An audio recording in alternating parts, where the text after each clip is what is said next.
Kamakhyanagar block Kanpura Panchayat Raj high school रे वार्षिक उत्सव संकल्प अनुष्ठित हो जाइछि। एही उपलक्षे एक साधारण सभा विद्यालय परिचालना कमिटी सभापति संजय कुमार राउतଙ୍କ सभापतित्व आयोजित होइथिला।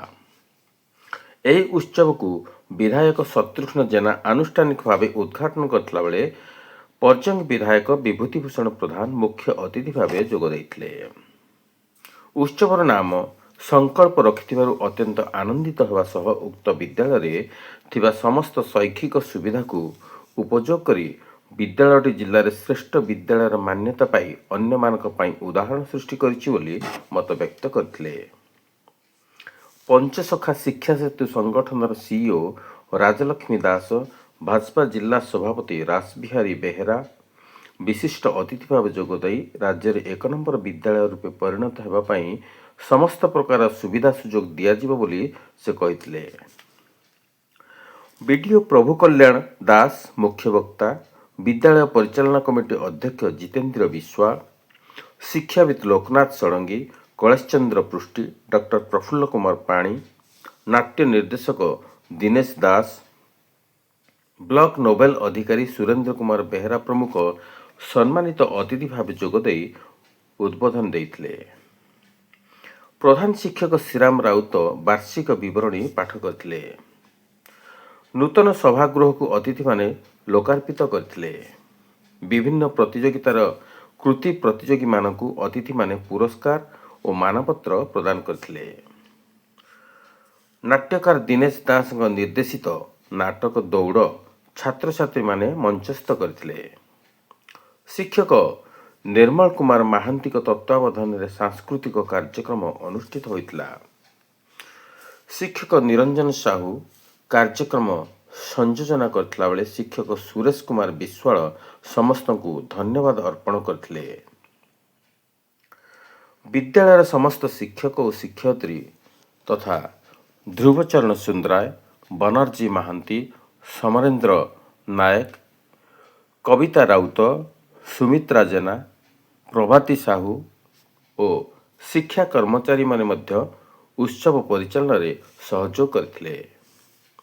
कामाख्यानगरु तरुणी सेन बारिक रिपोर्ट, अष्टकेला न्यूज। जगन्नाथ स्वामी नयन पथगामी भवतु मे मुकम करोति वाचाल पंगुलंघयते गिरि यत्कृपा तमह वंदे परमानंद माधव।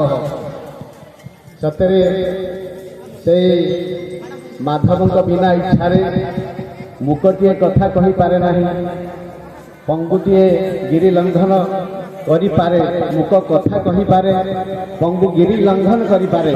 आउ से माधव अपार करुणारू आज आम पंचायत राज उच्च विद्यालय ए पवित्र लग्न आम ए वार्षिक उत्सव संकल्प को से उद्देश्य उत्सर्ग करूँ। आज पवित्र लग्न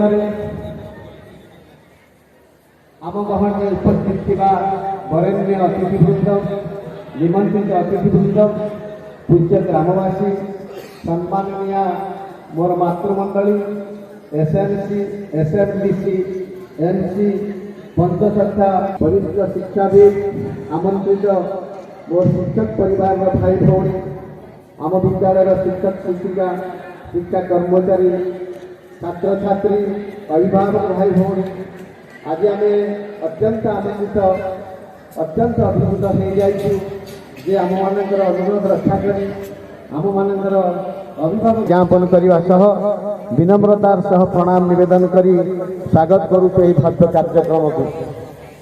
यही अवसर में आम जो वरेण्य अतिथि मानकर सानिध्य लाभ करिछे, जो मानकर सदैव उपस्थिति आज शीत संध्या को उष्मता प्रदान करिछि, आपण मानक पुनः पुनः विनम्रतार सह प्रणाम निवेदन करी स्वागत करने सह आज्ञा मानकर परिचय रखुछि। आज पिला माने चलचंचल हवा आरंभ कर गोटे स्लोगान चली किए जब शुई पड़ो निदटा भांगी आ किए अन्य मनस्क थो इाड़ू टे मनटा दे। आज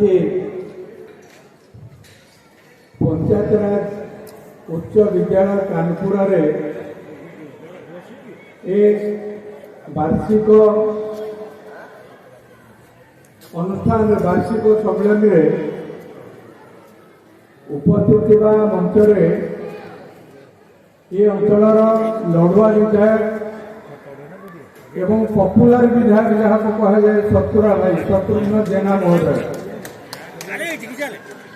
एवं पंचसख्या शिक्षा क्षेत्र अनुष्ठान जी अध्यक्ष सीओ राजश्री दास महोदया आम जिलार भारतीय जनता पार्टी जिला सभापति राजबिहारी बेहेरा महोदय ए स्कूल सभापति संजय भाई एवं श्रीराम सार एवं मंचरे अन्यान्य अतिथि आपण जेतबळे आपणकर वार्षिक विवरणी प्रेजेंट करूले मु आई वाज वेरी प्राउड कि आपण को समस्त पाई और स्कूल पंचसख्या शिक्षा क्षेत्र गोटे फ्लैगशिप प्रोग्राम जोटा कि मुख्यमंत्री शिक्षा पुरस्कार अनेक छात्र छात्री स्कूल बहुत भल स्टेट लेवल और डिस्ट्रिक्ट लेवल अवार्ड पाई ମୁଁ ରିକ୍ୱେଷ୍ଟ କରିବି କହିବି କି ଏଇ ବର୍ଷ ମଧ୍ୟ ଆପଣ ଆପଣଙ୍କ ଟିଚର୍ସମାନଙ୍କୁ ଆଉ ଷ୍ଟୁଡେଣ୍ଟମାନଙ୍କୁ ଏନକରେଜ କରନ୍ତୁ କି ସେମାନେ ମୁଖ୍ୟମନ୍ତ୍ରୀ ଶିକ୍ଷା ପୁରସ୍କାରରେ ପାର୍ଟିସିପେଟ୍ କରିବେ ଆଉ ବହୁତ ପ୍ରାଇଜେସ୍ ଜିତିବେ ଆଉ ପଞ୍ଚସଖ୍ୟା ଶିକ୍ଷା କ୍ଷେତ୍ର ଅଲରେଡି 2 କୋଟିରୁ ଅଧିକା 2,40,00,000ରୁ ଉର୍ଦ୍ଧ୍ୱ ସାଙ୍କସନ୍ କରିଛନ୍ତି ପ୍ରୋଜେକ୍ଟ ଏଇ ସ୍କୁଲ ପାଇଁକା ଆଉ ଆମେ ପ୍ରମିସ୍ କରୁଛୁ କି we will also be in the growth stories of Panchayat Raj Uchcha Vidyalaya Kanpur. Thank you very much.